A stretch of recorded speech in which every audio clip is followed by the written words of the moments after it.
स्वागत है आप सबका मेरे चैनल एग्ज़ाम प्रिपरेशन में। आज हम क्या पढ़ने वाले हैं, एमपी जेएलपीआरई के लिए इंग्लिश का फर्स्ट टॉपिक स्टार्ट करने वाले हैं।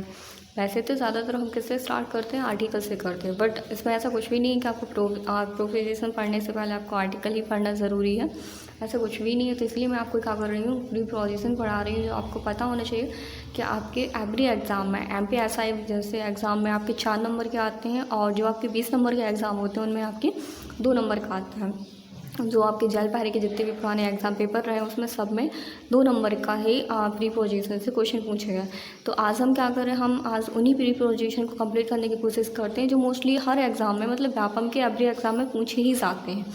तो हम सिर्फ आज उन्हीं को कंप्लीट करेंगे। इसके बाद मैं जो सेकंड वीडियो लेके आऊँगी उसमें आपकी ज़्यादा से ज़्यादा प्रैक्टिस के ऊपर ध्यान दूँगी, और जो आपके प्रीपोजिशन रह जाएंगे उन्हें भी कम्प्लीट करवाएंगे। स्टार्ट करते हैं प्रीपोजिशन। तो प्रीपोजिशन में सबसे पहले इसका अर्थ क्या होता है, प्री प्लस पोजिशन। तो प्री का मतलब होता है पहले, प्री में आप क्या लिखते हो, पहले, और पोजीशन का मतलब होता है जगह। मतलब प्रीपोजिशन ऐसे शब्द होते हैं जिन्हें कहाँ लगाते हैं, किसी भी चीज़ की स्थिति को बताने के लिए इनका यूज़ किया जाता है। किसका यूज़ किया जाता है, प्रीपोजिशन का यूज़ किया जाता है। तो आपका पहले तो पता होना, प्रीपोजिशन जो आपके 2 शब्दों से मिलकर बना, एक आपका प्री होता है, सेकंड आपका पोजीशन। प्री का अर्थ क्या होता है, पहले, और पोजीशन का अर्थ क्या होता है, जगह होता है। तो मतलब ऐसे शब्द होते हैं आपके प्रीपोजिशन जो किसी चीज़ की स्थिति बताते हैं, ठीक है। इसके बाद आपको पता होना चाहिए प्रीपोजिशन कितने टाइप के होते हैं। तो आपको पता होगा आपके प्रीपोजिशन जो होते हैं कितने टाइप के होते हैं, 3 टाइप के होते हैं। कितने टाइप के होते हैं, 3 टाइप के होते हैं। मतलब इन्हें आपको जानने की ज़्यादा ज़रूरत नहीं है, लेकिन फिर भी आप जानने की सिर्फ कोशिश करते हैं। कौन कौन से टाइप होते हैं, एक आपका सिंपल टाइप होता है, सेकंड आपका जो होता है वो कंपाउंड होता है, और थर्ड जो होता है आपका वो होता है फ्रेजल प्रीपोजिशन। तो आपके सिंपल, कंपाउंड और फ्रेजल होते हैं। तो सिंपल आपके कैसे प्रीपोजिशन होते हैं, ये ऐसे ऐसे प्रीपोजिशन होते हैं जो आपके सिर्फ एक ही शब्द से मिलकर बने होते हैं, जो एक ही शब्द के होते हैं, एक शब्द के होते हैं। अब आपके एक शब्द के कौन कौन से प्रीपोजिशन आ जाएंगे, जैसे आपका होता है इन होता है, ठीक है। इनके बाद आप टू भी कर सकते हो, बाय हो गए जैसे आपका, और आप हो गया, विथ हो गया। ये सारे के सारे आपके किस में आता है, जैसे ऐड भी हो गया। ये सारे से आपके किस में आती है, सिंपल में आती है। जो आपके कंपाउंड होते हैं, अगर आपसे पूछे तो कंपाउंड प्रीपोजिशन क्या होता है, तो आप में इसमें तो आपको इसमें क्या होता है, 2 सिंपल प्रीपोजिशन को क्या बोलते हैं, हम कंपाउंड प्रीपोजिशन बोलते हैं।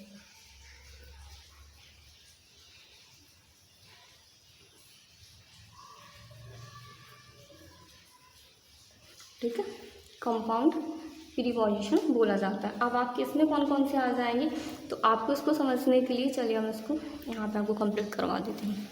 इसमें मैंने जैसे आपको बताया 2 के सिंपल होने चाहिए। तो आपका इन क्या होता है, इन जैसे यहाँ पे लिखा है, इन आपका सिंपल है, और 2 आपका क्या है, दोनों ही सिंपल है ना, 2 भी आपका सिंपल। अब आप इन दोनों को कंपाउंड करके क्या बनाओगे, इनटू बनाते हैं। तो आपकी कंपाउंड किससे बन रहा है, दोनों सिंपल को जब ऐड कर रहे हो, जोड़ रहे हो, तो क्या बन रहा है, कंपाउंड बन रहा है, कंपाउंड प्रीपोजिशन बन रहा है आपका, ठीक है। इसी तरह से आपको क्या करना है, और भी आपका हो सकता है, जैसे आप अप भी कर सकते हो, ऑन भी कर सकते हो, ठीक है। आप इन दोनों को ऐड करोगे तो क्या बनता है, अपॉन बनता है आपका। जैसे विथ इन का भी कर सकते हो, जैसे विथ कर लिया प्लस इन कर दो तो क्या हो जाएगा, विद इन हो जाता है। ये सारे आप किस में आ जाता है, कंपाउंड में आ जाता है। अब आपका आता है फ्रेजल प्रीपोजिशन। तो फ्रेजल प्रीपोजिशन में आपका क्या होता है, एक आपकी होती है मैन वर्ब, और प्लस क्या होता है आपका प्रीपोजिशन होता है। आपसे अगर पूछा जाता है फ्रेजल प्रीपोजिशन क्या होता है, तो आपको क्या इसमें बताना, फ्रेजल प्रीपोजिशन में एक्चुअली में आपका होता है, मतलब ऐसा कि 2 लोगों को मिला के इसको बनाया तो जाता है, लेकिन इसका अर्थ क्या निकलता है, थर्ड निकलता है, मतलब तीसरा ही इसका अलग ही अर्थ निकलता है। जैसे मैं आपको समझाने की कोशिश करती हूँ, इसमें जैसे आप आ जाएगा ब्रेकअप। ब्रेकअप का मतलब क्या होता है, रिश्ता तोड़ना, ठीक है। इसके बाद जैसे आपने सुना होगा टेक ऑफ। टेक ऑफ का मतलब उड़ान भरना। और आपने एक और सुना होगा रन इनटू। तो रन इनटू का मतलब क्या होता है, अचानक किसी से मुलाकात होता है इसका। लेकिन आपको पता है रन का मतलब अगर अपन सिंपल लैंग्वेज में निकालते हैं तो क्या होता है आपका, रन का मतलब सिंपल लैंग्वेज में होता है सिर्फ आपका दौड़ना, ठीक है। इनटू का मतलब क्या होता है, मे के सेंस में आता है आपका, ठीक है। इनटू का मतलब किसके सेंस में, मे के सेंस में आता है। तो क्या हो जाएगा, मे रन में, दौड़ने में। लेकिन यहाँ पे इसका अर्थ क्या निकलता है, अचानक किसी से मिले, मतलब दो चीज़ें मिल तो रही यहाँ पे, एक आपका मैन वर्ब आ रहा है और एक आपका क्या आ रहा है, आपका प्रीपोजिशन। इनटू क्या है आपका प्रीपोजिशन और मैन वर्ब क्या है आपका रन हो गया। जब आप इन दोनों को ऐड करें तो इसमें जो मतलब अर्थ निकल रहा है वो कौन सा निकल रहा है, तीसरा ही निकल रहा है, नहीं अलग से अर्थ निकल रहा है, मतलब अचानक किसी से मुलाकात। रन इनटू का मतलब क्या होता है, अचानक किसी से मुलाकात। तो इसमें जो फ्रेजल प्रीपोजिशन होता है इसमें क्या होता है, आपका अलग ही मीन्स निकलता है। दो चीज़ें आपकी मिलके बनती, कौन किस से बनता है, मैन वर्ब और प्रीपोजिशन से बनता है, लेकिन इसमें जो मीन्स निकलता है वो अलग ही निकलता है, ठीक है।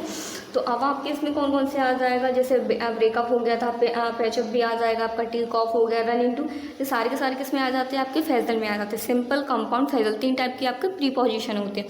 अब हम स्टार्ट करते हैं, मतलब किस प्रीपोजिशन के कहाँ पे यूज़ करते हैं और इनका क्या क्या यूज़ है, मतलब जो आपके एग्ज़ाम में ज़्यादातर पूछे ही जाते हैं उनके बारे में बात करें। इन हो गया और इनटू, इनका जो सेंस होता है क्या होता है, में होता है। इसका मतलब जो अर्थ होता है में होता है। और इनटू, इन और इनटू में क्या डिफरेंस है, मतलब क्यों इनका यूज़ करते हैं। तो इनका जो यूज़ करते हो आप, इसका यूज़ करते हो रेस्ट में, मतलब कोई भी चीज़ है, मतलब आपकी बाउंड्री है इसमें, ठीक है। क्या है, बाउंड्री है, अंदर रखी हुई है कोई चीज़, अंदर रखी हुई, कैसी रखी हुई, रेस्ट में रखी हुई, मतलब स्थिर है, उसमें कुछ भी मूवमेंट नहीं हो रहा। तो वहाँ पे हम क्या लगाएंगे, इन लगाएंगे। और इनटू आपका कहाँ पे आएगा, इनटू आपका ऐसी कोई चीज़ रखी हुई है, लेकिन उसमें क्या होना चाहिए, मूवमेंट होना चाहिए। जैसे यहाँ से कोई चीज़ आ रही है तो इसमें क्या होना चाहिए, अंदर आए बाहर आए कुछ भी हो सकता है, लेकिन यहाँ पे क्या होना चाहिए, मूवमेंट होना चाहिए। जैसे नदी के अंदर जाना तैरने के लिए, तो उसमें क्या लगाएंगे, इनटू लगाएंगे। इन कहाँ आएगा, कोई चीज़ आपकी रखी हुई है, सिर्फ वहाँ पे आप किसका यूज़ करोगे, रेस्ट में, मतलब कोई चीज़ आपकी रखी है और उसमें क्या होना चाहिए, प्लस बाउंड्री होना चाहिए। क्या होना चाहिए, प्लस उसमें बाउंड्री होना चाहिए। जैसे मैंने आपको बताया कि कोई चीज़ रखी हुई है, अंदर रखी, रेस्ट में रखी है, ठीक है, स्थिर रखी हुई है, तो वो क्या आपकी बाउंड्री ही है ना, कोई चीज़ अगर अंदर रखी हुई है। जबकि इनटू क्या, मूवमेंट में, मतलब खुला ओपन चीज़ है, कुछ भी यहाँ पे कोई भी कंडीशन नहीं है, बस रखी हुई है, रखी भी हो सकती है, कुछ भी हो सकता है, मूवमेंट कर रही है, जंप हो रही है, कुछ भी हो, तो वहाँ पर क्या आएगा आपका, इनटू आएगा। जैसे मैं आपको उसके एग्जाम्पल दे के समझाती हूँ। आपका एग्जाम्पल जैसे, वी आर सिटिंग, खालिस्तान, द रूम आ जाएगा, ठीक है। आप एक आपका जे हो गया, एक और मैं आपको बता देती हूँ, जैसे the cat jump, Khalistan, the river, ठीक है। अब आप हमें यहाँ पे क्या करना है, जैसे we are sitting the room, तो इसमें क्या है, सिटिंग मतलब कहाँ, रूम के अंदर, क्या है, रूम के अंदर। यहाँ पे क्या आ रही है, आपकी एक बाउंड्री आ रही है ना, जैसे मैंने आपको बताया बाउंड्री के अंदर अगर आएगा तो आपको क्या भरना है, इन भरना है। तो यहाँ पे क्या है, बी आर सिटिंग, तो यहाँ पे क्या आ जाएगा आपका, इन आ जाएगा। कहाँ, वह कहाँ है, कमरे के अंदर बैठा है, तो इसमें क्या आ जाएगा, मे के सेंस में किसको भरेंगे, हम इनको भरेंगे। जबकि यहाँ पे क्या आ रहा है, the cat jump the river, मतलब बिल्ली किसके अंदर कूद रही है, जंप कहाँ करें, रिवर के अंदर, मतलब क्या हो रहा है, उसमें मूवमेंट हो रहा है ना। जंप का मतलब क्या होता है, कूदना, तो जंप कर रही है, तो यहाँ पे क्या हो रहा है, मूवमेंट हो रहा है। तो मूवमेंट के लिए मैंने क्या बताया था, इनटू आएगा यहाँ पे। तो यहाँ पे क्या हो जाएगा, we are sitting in the room, और यहाँ पे क्या आ जाएगा, the cat jump into the river. इसी तरह आप एक एग्जाम्पल और समझ लीजिए, जैसे मिल्क चेंजेस, ठीक है, कार्ड आ जाएगा, ठीक है। दूध का किसमें, दही में चेंजेस करना। तो अगर यहाँ पे भी क्या हो रहा है, चेंज हो रहा है, तो यहाँ पे चेंज के लिए भी हम किसका यूज़ करेंगे, इनटू का करेंगे, क्योंकि यहाँ पे भी आपका क्या हो रहा है, मूवमेंट हो रहा है। तो यहाँ पे क्या हो रहा है, मिल्क से क्या, दूध से क्या बना, दही बना, तो हम किसका यूज़ कर रहे हैं, इनटू का यूज़ कर रहे हैं। तो आप इनको अच्छे से याद कर लीजिए कि यहाँ पर इसी तरह के क्वेश्चन पूछता हूँ मैं, आपको वही एग्जाम्पल ज़्यादातर लेने की कोशिश करें जहाँ से क्वेश्चन आती हैं, ठीक है। आपका यहाँ से भी हो जाएगा। और इसी के सेंस में और कहाँ इसका आप यूज़ करते हैं, इनका और इनटू का। अब हम पढ़ने की कोशिश करते हैं इनका और एट का।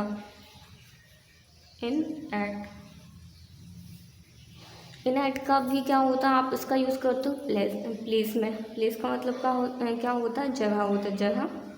जगह में किस सेंस में करते हैं, मी के सेंस में आप इसका यूज़ करते हैं। अब आपको सबसे पहले क्या करना है, इनका, इन जो आपका आएगा किस जगह पे, मतलब कैसी जगह पे आएगा।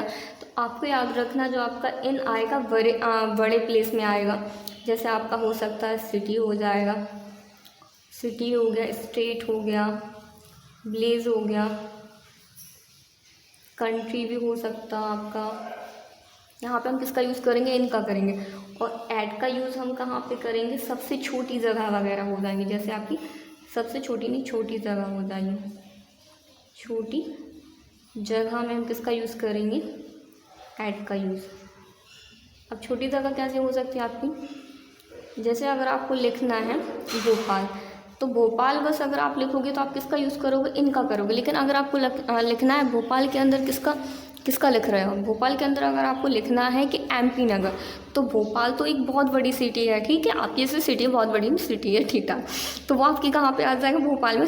तो किसका यूज़ कर, इनका करेगा। लेकिन हमें उसी के अंदर क्या एक छोटा सा प्लेस शो करना है, MP नगर, तो MP नगर के पहले हम क्या लगाएंगे, ऐट का यूज़ करेंगे। मतलब आपकी जो छोटी जगह रहेंगी वहाँ आप किसका यूज़ करोगे, ऐट का यूज़ करोगे। और इनका यूज़ कहाँ करेंगे, बड़ी सिटी वगैरह में, जैसे सिटी, स्टेट, विलेज, कंट्री भी हो जाएगा आपका। यहाँ पे आप किसका यूज़ करोगे, इनका यूज़ करोगे और ऐट का यूज़ करोगे। इसके बाद आप इनका और ऐट का यूज़ कहाँ पे करते हो, टाइम के सेंस में भी करते हो। अभी आपने प्लेस के सेंस में कर लिया, टाइम के सेंस में भी करते हैं, टाइम के साथ भी करते हैं। अब टाइम के साथ आप कैसे करते हो, आप इसको भी समझ लीजिए क्योंकि काफ़ी इंपॉर्टेंट आपका टाइम के साथ समझने के लिए। तो टाइम के साथ हम कैसे करते हैं, पहले तो हमें इसको भी समझने की ज़रूरत है। टाइम में ऐट और इन लगाना कैसे लगाते, जैसे आपका लॉन्ग टाइम हो गया, अब लॉन्ग टाइम में आपका क्या होता है, लॉन्ग टाइम ऑफ डे में आप किसका यूज़ करते हो, लॉन्ग टाइम ऑफ डे में आप किसका यूज़ करते हैं, हम इनका यूज़ करते हैं। अब इन कैसे लगाते, कैसे हो सकते हैं, अब लॉन्ग टाइम जैसे मॉर्निंग, इवनिंग, मॉर्निंग हो गया, इवनिंग हो गया, नाइट हो गया आपका। जैसे आपका मॉर्निंग है, मॉर्निंग आपकी थोड़ी सी टाइम के लिए नहीं, तो मॉर्निंग काफ़ी लंबे टाइम के लिए होती है, जैसे 4 से 5 घंटे की होती है आपकी मॉर्निंग। इवनिंग आपसे 4 से 5 घंटे की होती है, तो मतलब इसमें क्या एक टाइम है, काफ़ी लंबा टाइम आ रहा है। 4 से 5 घंटे कोई छोटा टाइम नहीं होता, काफ़ी बड़ा टाइम होता है। तो 4 से 5 घंटे किस में आ रहा है आपका, इसमें आ रहा है। इवनिंग भी आपका सेम रहेगा, नाइट भी आपका इसी में आ जाएगा, आफ्टरनून भी आपका आ जाएगा, आफ्टरनून भी आपको इसी में आ जाएगा, ठीक है।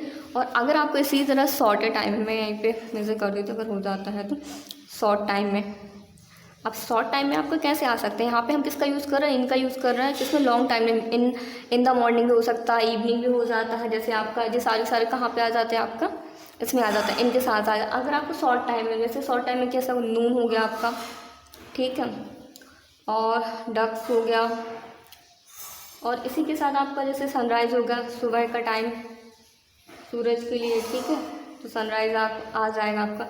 और जैसे आप बोलते हो 8 बजे, 9 बजे, तो यहाँ पे हम किसका यूज़ करेंगे, यहाँ पे जो हम यूज़ करेंगे ऐट का करेंगे, ऐट का। 8 बजे, 9 बजे, इन जगह पे हम किसका यूज़ करेंगे, ऐट का यूज़ करेंगे।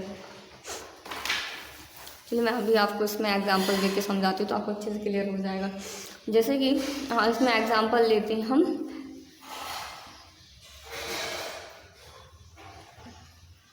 दे विल कम द इवनिंग, ठीक है। इसी के बाद हम एक और लेते हैं, दे विल कम 5 PM, ठीक है। अभी मैंने आपको क्या बताया था, लॉन्ग टाइम में आप किसका यूज़ करते हो, सॉरी, लॉन्ग टाइम में आप किसका यूज़ करते हो, लॉन्ग टाइम में हम ऐट का यूज़ कर रहे थे, सॉरी, छोटी जगह कहाँ पे आ रहा था, इन जो आपका बड़े टाइम रहेगा वहाँ आप किसका यूज़ कर रहे हो, वहाँ पे हम किसका, जैसे मॉर्निंग हो गया, इवनिंग आएगा, आप इन जगह पे आप किसको लगाते हो, आप इनका यूज़ करते हो। जैसे मॉर्निंग, इवनिंग, नाइट, आफ्टर, यहाँ पे क्या लगाएंगे, हम इन लगाएंगे। जबकि आपका क्या हुआ, 8 बजे, 9 बजे, सनराइज़, यहाँ पे हम किसका यूज़ करते हैं, ऐट का यूज़ करते हैं। तो अभी जो हमने एग्जाम्पल लिया है उसमें हमने क्या लिया है, जैसे they will come the evening, तो they will come the evening आ गया, तो यहाँ पे क्या हम लगाएंगे, जैसे मैंने आपको बताया था, इन कहाँ पे, इवनिंग, इन द इवनिंग आ जाएगा। अब यहाँ पे लिखा है दे विल कम 5 बजे, मतलब 5 थोड़ा सा टाइम होता है, 5 बजे, ज़्यादा टाइम के लिए तो नहीं होता ना, 5 बजे, तो हम यहाँ पे क्या लिखेंगे, ऐट लिखेंगे, ठीक है। तो यहाँ पे हम क्या लिख रहे हैं, ऐट लिख रहे हैं, क्योंकि जो 5 बजते हैं वो थोड़े टाइम के लिए बचते हैं। जबकि आपके यहाँ पे इवनिंग क्या होता है, काफ़ी लंबा टाइम होता है, तो यहाँ पे हम किसका यूज़ कर रहे हैं, इनका कर रहे हैं। जबकि हम ऐट का यूज़ कहाँ पे कर रहे हैं, जहाँ पे बहुत कम टाइम होता है। इसी तरह आपका नाइट के सेंस में भी आपने देखा होगा। आप एक और अपना कॉन्सेप्ट क्लियर कर लीजिए बस। एट में आपने द नाइट के सेंस में सुना होगा, ठीक है, द नाइट और नाइट। सुनिए, अगर आपका नाइट के पहले द आर्टिकल आता है तो आपको हमेशा क्या यूज़ करना है, इन प्रीपोजिशन का यूज़ करना। और सिर्फ आपका नाइट बस दिया हुआ है तो आपको यहाँ पे किसका यूज़ करना, एट का यूज़ करना है। बस आपको इतना ही क्लियर करना था मुझे। इन द नाइट आएगा यहाँ पे, क्योंकि आपको पता है द का जो आर्टिकल होता है निश्चित होता है, और यहाँ पे हम किसकी बात करते हैं, निश्चितता की बात करते हैं, मतलब निश्चित टाइम की बात करते हैं। तो यहाँ पे क्या आ जाएगा, आपका इन आएगा। और यहाँ पे अगर आपको सिर्फ नाइट है तो आपको क्या लगाना है, एट का यूज़ करना है। बस आपके लिए आज इतना ही काफ़ी है। इसके बाद जो मैं आपको वो सेकंड वीडियो लेके आऊँगी उसमें आपको ज़्यादा से ज़्यादा प्रैक्टिस के ऊपर ध्यान दूंगी। जो आपकी मतलब इसके क्वेश्चन आए प्रीपोजिशन के, उन क्वेश्चन को मैं लेके आऊँगी, और जो भी आपके प्रीपोजिशन रह गए मैं उनको भी कंप्लीट करवाने की कोशिश करूँगी। आई थिंक मैं आपको जो समझाना चाह रही थी नाइट के सेंस में शायद आपको समझ में आ चुका होगा कि अगर आर्टिकल आता है तो आपको इनका यूज़ करना है, और आर्टिकल नहीं आता तो आपको एट का यूज़ करना है। अगर आपको मेरी बात समझ में आए तो प्लीज़ आप मेरी वीडियो को ज़्यादा से लाइक सब्सक्राइब कीजिए, अपने दोस्तों को मेरे चैनल के बारे में बताइएगा। And thank you so much.